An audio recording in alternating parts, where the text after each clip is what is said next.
Ayan, so hello po guys, magandang araw po ulit sa lahat. So yun, in this video po is pag-uusapan po muna natin yung panibagong update mula sa YouTube channel ni Kuya Julay Paunel.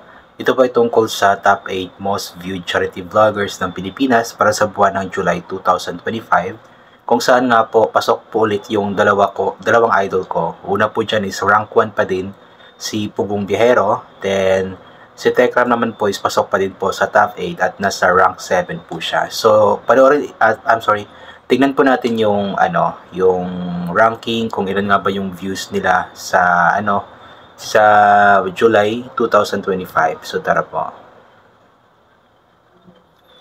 So, ayun nga po dito mula sa YouTube channel nga po ni Kuya Julay Paunel. For the month of July 2025 daw po, yun nga po yung sinasabi ko, rank 1 pa din po or nanatili bilang rank 1 si Pugong Biyahero or si Sir Paul Tisalona na nakakuha daw po ng 21.56 million na views para sa buwan ng July. At yun nga po, dati po siyang rank 1. Nasa rank 2 naman po si Kalinga Prab na nasa yung views, 15.96 million yung views for the month of July. Then, yung kanyang previous rank po is rank 2 din. Then, rank 3 naman yung pinsan ni Kalinga Prab na si Roel of Malalag na nakakuha po ng 11.93 million na views para sa buwan ng July. At ang kanyang previous rank din po ay rank 3. Then, nasa rank 4 naman po ang Pinoy and Equatorial na nagkaroon ng 9.30 million na views para sa buwan ng July. Then, yun, napakataas po ng kanyang inangat. Dati po siyang rank 7, tapos rank 4 na nga po siya ngayon. Then, rank 5 naman po si Daddy Frankie na nagkaroon ng 8.35 million na views para sa buwan ng July. Ang kanyang previous rank naman ay rank 5 din. Then, nasa rank 6 naman po ang second channel ni Kalinga Prab na managed daw po ito ni Sir Ian Ramirez. Nagkaroon po ito ng 5.78 million na views para sa buwan ng July. Then, ang kanyang previous rank naman po ay rank 8. So, umangat po siya ng dalawang rank. Bumaba naman po sa rank 7 si Sir Tekram na nagkaroon ng 4.49 million na views para sa buwan ng July. Ang kanyang previous rank po for the month of June is nasa rank 4 po siya. Tapos ngayon po is rank 7. Pero at least, pasok pa din po ang ating idol na si Tekram sa sa top 8. Ayan. So, rank 8 naman po si Marcos TV channel na nagkaroon ng 4.40 million na views para sa buwan ng July. Ang kanyang previous rank naman po ay rank 6. So, yun nga po yung ranking based po sa kanilang views para sa buwan ng July 2025. So, the entire month of July, ito po yung ranking nila. At nakakatuwa lamang po, inulit ko na yun, pasok pa din po ang ating dalawang idol na si Sir Pugong Biyahero at si Sir Tekram sa ranking na ito. Ayan. So, tingnan din po natin yung ranking nila based sa kanilang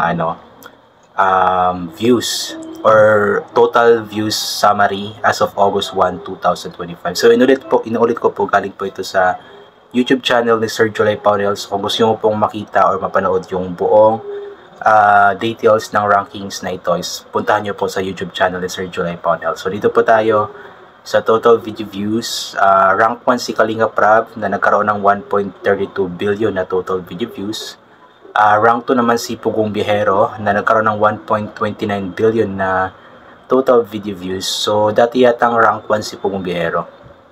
Then, rank 3 si Tekram na nagkaroon na ng 881.52 million na total video views. Rank 4 naman ang Pinoy and Equatorial na meron ng 387.85 million na total video views. Rank 5 naman po si Daddy Frankie na nagkaroon na ng 230.03 million of total video views. Rank 6 po si Roel of Malalag na meron ng 212.60 million na total video views. Rank 7 naman po ang second channel ni Kalinga Prab na managed daw po ni Sir Ian Ramirez na meron ng 98.59 million na total video views. At rank 8 naman po ang Marcos TV or si Marcos TV channel na nagkaroon ng 60.50 million na total video views. So, yung ranking po na ito is nakabase lamang po sa top 8 po dun sa top 8 most viewed charity vloggers para sa buwan ng July. So, silang 8 po is nirank po sila based sa kanilang total na video views. After that is nirank din po sila ni Kuya Julay Paunel based sa kanilang total na subscribers. Ito po. Wait. Subscribers, ayan. So, as of August 1 daw po, ayan, ito po yung ranking nila based sa kanilang total na subscribers. So, rank 1 pa din po ang ating idol na si Pugong Biyahero na nagkaroon na ng 3.96 million na total subscribers. Rank 2 naman po si Kalinga Prab na meron ng 3.54 million na total subscribers. Rank 3 si Tekram na meron ng 2.69 million na total subscribers. Rank 4 si Daddy Frankie na meron ng 1.06 million na total subscribers. Rank 5 naman po ang Rob Second Channel, managed by Ian Ramirez na meron ng 641k na total subscribers. Rank 6 ang Pinoy in Equatorial na meron ng 633k na total subscribers. Rank 7 si Raul Malalag na meron ng 514k na total subscribers. At rank 8 naman po si Marcos TV Channel na meron na nga pong 425k na total subscribers. So silang walo po is ilan lamang po sa mga charity vloggers natin sa Pilipinas, kasi napakarami po talagang mga charity vloggers ng Pilipinas sa kasalukuyan. Pero silang walo po yung top performing, masasabi natin na top performing charity vloggers para sa buwan ng July, at nakabase po ito sa views. Pero pagdating sa Facebook, I believe marami din po mga iba't ibang mga charity vloggers na hindi nga lang gaanong kilala, pero kahit pa paano is nakakatulong din po sa iba't ibang mga taong nangangailangan, especially sa mga kapatid natin o kababayan natin mga nasa laylayan. So sana i-support po natin yung mga charity vloggers natin guys, especially ang dalawang idol ko po na si Pugong Biyahero tapos si Tekram po. Sana i-support po natin sila kasi malaking tulong po yung suporta natin. Yung hindi lamang po pag-skip ng mga ads na lumalabas sa mga channels po nila, ay ano po yun, malaking tulong na po yun. Yung wala man tayong financial na may tulong sa kanila, yung simpleng panonood lamang, hindi pag-skip ng ads at pag-share po ng mga videos nila, ay malaking bagay na po yun kahit papano. Is para na din po tayong nagbigay ng ating suporta or pera sa kanila, kasi kumikita talaga sila pagdating doon. Basta wag lamang po natin i-skip yung mga ads. At hindi lang po silang walo, kundi lahat po sana ng mga mapapanood natin na mga vloggers na nagpapaabot nga po ng tulong sa mga kababayan po natin, suportahan po natin always. Ayan, so yun, I think hanggang dito na lamang po muna itong gagawin ko na reaction video. So thank you so much po sa lahat ng mga palaging bumabalik sa aking YouTube channel. Inuulit ko nga po palagi na galing po natin magdasal, magpasalamat sa lahat ng mga bagay na ating natatanggap kahit na di po natin ito hinihingi. Kasi nga po lahat ng mga bagay na meron tayo ay kaloob sa atin ng ating Panginoon.